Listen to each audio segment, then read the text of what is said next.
उत्पन्ना एकादशी। मार्गशीर्ष मास के कृष्ण पक्ष की एकादशी को भगवान विष्णु के शरीर से एक तेजस्वी कन्या के रूप में महादेवी एकादशी का प्रादुर्भाव हुआ था।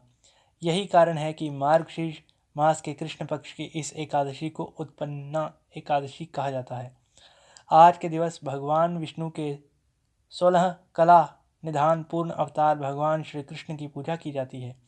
भगवान श्री कृष्ण की पूजा में नैवेद्य के रूप में केवल फल ही अर्पित किए जाते हैं। फलाहार में भी आप फलों का ही भोजन कर सकते हैं, जो कि आपको करना चाहिए। कुटू अथवा मावे की मिठाइयों का प्रयोग ना करें। इस कथा के अनुसार नैमिषारण्य तीर्थ में पुराण कथाओं को सुनने और धर्म के मर्म को जानने के इच्छुक 88,000 ऋषि मुनियों से सूत जी ने कहा, हे ऋषियों, द्वापर युग में धर्मराज युधिष्ठिर ने भगवान श्री कृष्ण से प्रश्न किया कि हे प्रभु, कृपा करके एकादशी के व्रतों की विधि, उनके महत्व तथा उनसे प्राप्त होने वाले फलों के बारे में विस्तार पूर्वक कुछ बतलाएं। हे देवकीनंदन, एकादशी के व्रत में किस देवता का पूजन किस प्रकार करना चाहिए तथा कौन कौन से कार्य करने तथा कौन कौन से कार्य नहीं करने चाहिए, इसके बारे में भी मुझे स्पष्ट रूप से बतलाने की कृपा कीजिए। इससे हमारा और भविष्य में आने वाली पीढ़ियों का कल्याण होगा। अतः आप इस बारे में हमें पूर्ण जानकारियाँ देने की कृपा करें प्रभु। युधिष्ठिर के इन प्रश्नों को सुनकर मंद मंद मुस्कुराते हुए भगवान श्री कृष्ण ने कहा, हे युधिष्ठिर, तुम्हारा प्रश्न अत्यंत उत्तम और लोकोपकारी है। अतः ध्यान से मेरी बातों को सुनो। शास्त्रों के अनुसार हेमंत ऋतु में मार्गशीर्ष अर्थात अगहन मास के शुक्ल पक्ष की एकादशी अर्थात 11 तिथि को एकादशी का जन्म हुआ था। यही कारण है कि इस उत्पन्ना एकादशी से ही प्रारंभ किया जाने वाला व्रत एकादशी का व्रत है। महान कल्याणकारी देवी एकादशी बतलाता हूँ, उसे ध्यानपूर्वक सुनो और फिर प्रत्येक एकादशी के व्रत में इस विधान का पालन करो। भगवान श्री कृष्ण आगे कहने लगे, हे कुंती पुत्र, एकादशियों के व्रत में अन्न खाने की पूरी तरह से निषेध है। अतः दशमी को सायं भोजन करने के बाद मुख और दांतों को दातून आदि से भली प्रकार से साफ कर लेना चाहिए, जिससे दांतों में किसी प्रकार का अन्न फंसा ना रह जाए। रात्रि में कुछ भी ना खाना और ना ही पीना चाहिए और अधिक बोलना तथा स्त्री प्रसंग भी वर्जित है। एकादशी को प्रातः काल 4 बजे उठकर सर्वप्रथम व्रत का संकल्प करना चाहिए। संकल्प वाक्य इस प्रकार से हैं, अमुक संवत्सरे अर्थात अपने संवत का नाम लें, मार्गशीर्ष मासे कृष्ण पक्षे पुण्यदायिनी एकादशी तिथियो अमुक वासरे, जो भी वार हो उसका नाम लें। अमुक गोत्र उत्पन्नो, जो गोत्र हो आपका उसका नाम लें। अमुक नामनो अहम, अपने नाम का उच्चारण सही ढंग से करें। उसके पश्चात ब्राह्मण को शर्माहम, क्षत्रिय को वर्माहम, वैश्य को गुप्तोहम और शूद्र को दासो अहम कहना ही चाहिए। सकल जन्म जन्मांतर अर्जित पापानि तेषाम शमन अर्थ एकादशी व्रत महम करिष्ये। इसके पश्चात शौच आदि से निवृत्त होकर नदी, तालाब, बावड़ी अथवा कुएं पर जाकर इस मंत्र का सत्वन करते हुए अपने शरीर पर मिट्टी अथवा राख लगावे। अश्वक्रांते रथक्रांते विष्णुक्रांते वसुंधरे उद्धृत अपि धरोहेन कृष्णेन शतबाहुना, मृतिके हर मे पापम यन्मया पूर्व संचितम, तव्याहतेन पापेन गच्छामि परमां गतिम। तत्पश्चात व्रत करने वाला नित्य क्रियाओं से निवृत्त होकर स्नान कर ले। यह एकादशी का पवित्र व्रत चोर, पाखंडी, परनारी, गामी, निंदक, मिथ्याभाषी और किसी भी पाप करने वाले पुरुष व स्त्री को नहीं करना चाहिए और ना ही एकादशी व्रत करने वालों को ऊपर बताए दुर्गुणों वाले व्यक्तियों से बात करनी चाहिए। यदि भूल से ऐसे लोगों से वार्तालाप हो भी जाए तो प्रायश्चित के रूप में भगवान सूर्यदेव के दर्शन करने से पाप दूर हो जाता है। स्नानोपरांत धूप दीप नैवेद्य आदि 16 वस्तुओं से श्री विष्णु भगवान का पूजन करें और रात्रि को दीपदान अवश्य करें। यह श्रेष्ठ कर्म सच्चे हृदय से भक्ति तथा श्रद्धा से युक्त होकर करना चाहिए। रात्रि में सोना तथा स्त्री प्रसंग करना वर्जित है। एकादशी की समस्त रात्रि भजन कीर्तन मनन सत्संग आदि करना चाहिए। भगवान का गुणगान करना चाहिए, उनकी लीलाओं का गुणगान करना चाहिए। पहले कभी जाने या अनजाने में जो पाप हुए हों उनके लिए प्रभु से क्षमा प्रार्थना करनी चाहिए। गुणी और धर्मात्मा स्त्री पुरुषों को चाहिए कि कृष्ण पक्ष तथा शुक्ल पक्ष दोनों ही पक्षों की एकादशियों को समान समझें। ऊपर लिखी विधि के अनुसार एकादशी व्रत करने वाले भाग्यशाली पुरुष व स्त्री मनचाहा फल प्राप्त कर सकते हैं। शंखोद्धार तीर्थ में स्नान करने के पश्चात श्री भगवान विष्णु के दर्शन करने से जो फल प्राप्त होता है वह एकादशी व्रत के 16वें भाग के भी समान नहीं है, अर्थात उसके बराबर भी नहीं है, ऐसा शास्त्रों का मत है। व्यतिपात के दिन दान करने से लाख और संक्रांति में दान करने के पुण्य से 4 लाख गुना पुण्य फल एकादशी व्रत से प्राप्त हो जाता है, अर्थात अधिक प्राप्त होता है। सूर्य चंद्र ग्रहण में कुरुक्षेत्र में स्नान करने से जो फल प्राप्त होता है वही फल एकादशी के व्रत से प्राप्त हो जाता है।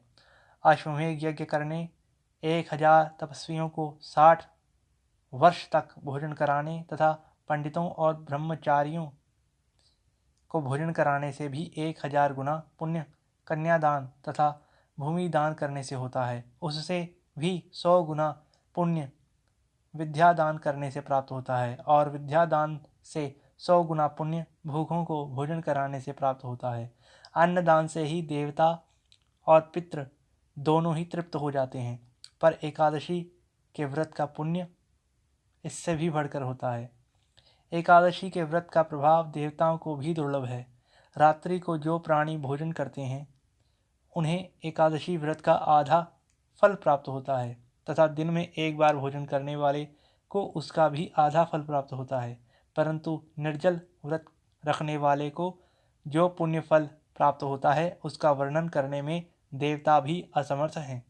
भगवान श्री कृष्ण के मुख से यह बातें सुनकर धर्मराज युधिष्ठिर हाथ जोड़कर बोले, हे भगवान, आप हजारों यज्ञ तथा लाख गौ दान से भी एकादशी के व्रत का महात्म्य बड़ा बताते हैं।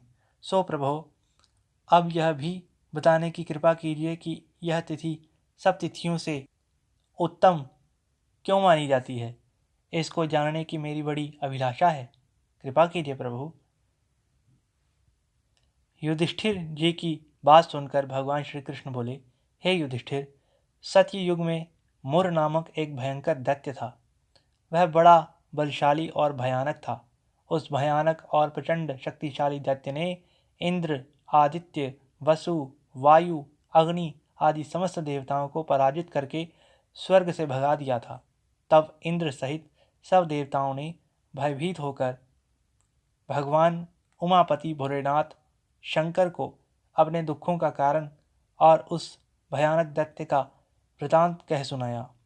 देवता हाथ जोड़कर बोले, हे कैलाशवासी अविनाशी, मुर दैत्य के भय से भयभीत होकर समस्त देवी देवता बेचैन हुए मृत्युलोक में मारे मारे फिर रहे हैं। समस्त सुर समाज को बेचैन देखकर और उनकी अनन्य विनय सुनकर भगवान बोले, भंडारी बोले, हे देवताओं, तीनों लोकों के स्वामी और भक्तों के समस्त दुखों का विनाश करने वाले भगवान विष्णु की शरण में जाइए।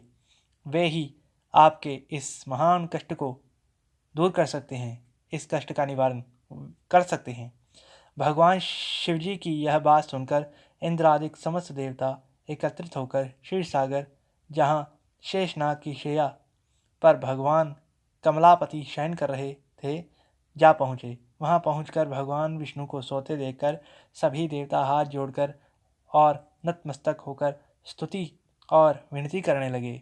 देवताओं ने कहा, हे शंख चक्र गदा पद्म तथा वनमालाओं से अलंकृत देवाधिदेव, हे देवताओं द्वारा स्तुति करने योग्य आपको कोटि कोटि प्रणाम है।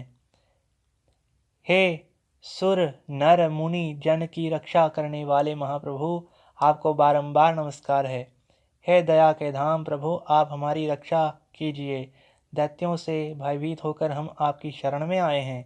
आप ही इस समस्त ब्रह्मांड के कर्ता धर्ता और माता पिता हैं। आप ही उत्पत्ति और पालन करता तथा संहार करने वाले हैं और सबको शांति प्रदान करने वाले भी आप ही हैं। आकाश और पाताल भी आप ही हैं। आप ही हम सब के पितामह, सूर्य चंद्र अग्नि वायु ब्रह्मा, हव्य कव्य मंत्र तंत्र यज्ञमान यज्ञ कर्म कर्ता और भोक्ता भी आप ही हैं। आप सर्वव्यापक हैं। आपके अतिरिक्त चर अचर कुछ भी नहीं है। हे महाप्रभु, दैत्यमुर ने हमें पराजित करके स्वर्ग से भगा दिया है। हम सब देवता इधर उधर मारे मारे फिर रहे हैं। सो हे मधुसूदन, आप उन दैत्यों से हम सबकी रक्षा कीजिए, रक्षा कीजिए, रक्षा कीजिए। देवताओं की यह विनती सुनकर भगवान कमलापति बोले, हे सुरो, ऐसा मायावी दैत्य कौन है? उसमें ऐसा कितना बल है? वह किसके आश्रय है तथा वह कहाँ रहता है? यह सब मुझको कहो। भगवान विष्णु की यह बात सुनकर देवराज इंद्र बोले, हे प्रभु, प्राचीन काल में नाड़ीजंघ नाम का एक राक्षस था। उसी का पुत्र महाबलशाली महापराक्रमी और विश्वविख्यात मुर नाम का दैत्य है। वह चंद्रावती नामक नगरी में रहता है। उस महाअसुर ने समस्त देवताओं को स्वर्ग से निकाल करके अपना अधिकार स्थापित कर दिया है। वह स्वयं इंद्र, अग्नि, वरुण, कुबेर, यम, वायु, ईश, चंद्रमा, नैऋत्य आदि सबके स्थान पर अपना आधिपत्य जमाकर और स्वयं सूर्य बनकर प्रकाश करता है। हे असुर निकंदन, उस दैत्य का संहार करके हम सब की रक्षा कीजिए। हम सब देवताओं की रक्षा कीजिए। हम सब आपकी शरण में हैं। इंद्र के ये वचन सुनकर भगवान कमलापति बोले, हे देवताओं, तुम ना घबराओ, मैं शीघ्र ही तुम्हारे शत्रु का संहार कर दूंगा। तुम सब अब चंद्रावती नगर को चलो। समस्त देवताओं सहित भगवान विष्णु भी चंद्रावती नगरी को चल दिए। उस समय दैत्यराजमुर दैत्य सेना सहित युद्ध भूमि में बड़े अभिमान से गरज रहा था। उस महादैत्य की घोर गर्जना को सुनकर सब देवता भयभीत होकर चारों दिशाओं में भाग खड़े हुए। यह देखकर स्वयं भगवान विष्णु रणभूमि में पहुँचे। भगवान कमलापति को रणभूमि में देखकर दैत्य दल ने नाना प्रकार के अस्त्र शस्त्रों से भगवान विष्णु पर प्रहार कर दिया। भगवान ने यह देखकर अपने तीखे बाण छोड़े, जो नागों की तरह से लहराते हुए जाकर दैत्यों के अंगों को बींधते रहे। सभी दैत्य उनके हाथों से मारे गए। केवल दैत्यराज मुर की ही मृत्यु अभी तक शेष थी। वह अभी तक जीवित था। दैत्यराज मुर अविचल भाव से भगवान के साथ युद्ध करता रहा। यह देख सुर समाज अत्यंत बेचैन होने लगा। भगवान जो भी तीक्ष्ण बाण उसके शरीर में मारते हुए उसके अंगों में पुष्पों के समान लगते थे। शस्त्रों से उस महादैत्य का शरीर छिन्न छिन्न हो गया, परंतु फिर भी वह युद्ध करता ही रहा। तत्पश्चात भगवान और दैत्य का मल्ल युद्ध होने लगा। इस प्रकार 10,000 वर्षों तक दोनों का युद्ध हुआ, परंतु वह महाबली दैत्य फिर भी पराजित नहीं हो रहा था। तब भगवान उस मूढ़ दैत्य से लड़ते लड़ते थक करके बद्रिका आश्रम को चले गए। वहाँ पर हिमवती नाम की एक सुंदर गुफा थी। विष्णु भगवान उस गुफा में विश्राम करने लगे। वह गुफा 12,000 योजन लंबी थी और उसका एक ही द्वार था। दैत्यराज मुर भी भगवान का पीछा करते हुए उस गुफा में पहुंच गया। वह दैत्य भगवान विष्णु को सोया देखकर उन्हें मारने के लिए उद्यत हुआ। वह अभी मारने का प्रयत्न कर ही रहा था कि उसी क्षण विष्णु भगवान के शरीर से एक अति तेजस्वी तथा अत्यंत प्रभावशाली कन्या अस्त्र शस्त्र धारण किए हुए उत्पन्न हुई। उस कन्या के बल पराक्रम को देखकर आश्चर्य हुआ मुर दैत्य को। मुर उसके साथ युद्ध करने लगा। उस कन्या के युद्ध कौशल पराक्रम तथा वीरता को देखकर दैत्य ने विचार किया कि इस कन्या को इतना भयानक युद्ध करना किसने सिखाया है। यह तो बड़ा भयंकर युद्ध करती है। वह अभी विचार कर ही रहा था कि उस प्रभावशाली देवी ने एक ऐसा बाण मारा कि दैत्यराज का रथ टूटकर चूर चूर हो गया। देवी ने उसके अस्त्र शस्त्रों को काट कर टुकड़े टुकड़े कर दिया। अब वह भयानक दैत्यराज मुर मल्ल युद्ध करने लगा, परंतु देवी ने धक्का मारकर उसे मूर्छित कर दिया। जब वह दैत्य मूर्छा से जागा तो उस कन्या ने उसका सिर काट डाला। इस प्रकार वह दैत्य तो पृथ्वी पर गिरकर मृत्यु को प्राप्त हो गया और बाकी दैत्य भयभीत होकर पाताल लोक को भाग गए। जब भगवान विष्णु की निद्रा टूटी तो उन्होंने मुर दैत्य के कटे हुए सिर तथा दोनों हाथ जोड़कर खड़ी हुई एक कन्या को देखा। भगवान उस कन्या से पूछने लगे, हे देवी, जिस दैत्य के भय से इंद्र आदि सब देवता भयभीत होकर स्वर्ग छोड़कर भाग गए थे, उसको किसने मारा है? वह कन्या कहने लगी, भगवान, जब आप निद्रा में थे तब वह दैत्य आपको मारने के लिए उद्यत हुआ था, अर्थात आपको मारने ही वाला था। उस समय आपके शरीर से उत्पन्न होकर मैंने इस दैत्य का वध कर दिया। यह सुनकर भगवान विष्णु बोले, हे देवी, तुमने इस दैत्य को मारकर देवताओं का महान कार्य किया है, उन पर महान उपकार किया है, अतः तुम इच्छा अनुसार वर मांगो। तब वह देवी बोली, भगवान, यदि आप मुझको वर प्रदान करना ही चाहते हैं, वर देना ही चाहते हैं, तो यह दीजिए कि जो मेरा व्रत करे उसके सब पाप नष्ट हो जाएं और वह अंत में मोक्ष को प्राप्त अवश्य ही हो। रात्रि को भोजन करने वाले को आधा फल प्राप्त हो और जो एक बार भोजन करे उसको उससे भी आधा फल प्राप्त हो। जो मनुष्य भक्तिपूर्वक मेरे व्रत को करे वह निश्चय ही आपके लोक को प्राप्त हो। जो कोई मेरे व्रत में एक बार भी भोजन ना करे उसको धर्म, धन और मुक्ति प्राप्त हो। भगवान ने कहा, हे कल्याण, ऐसा ही होगा।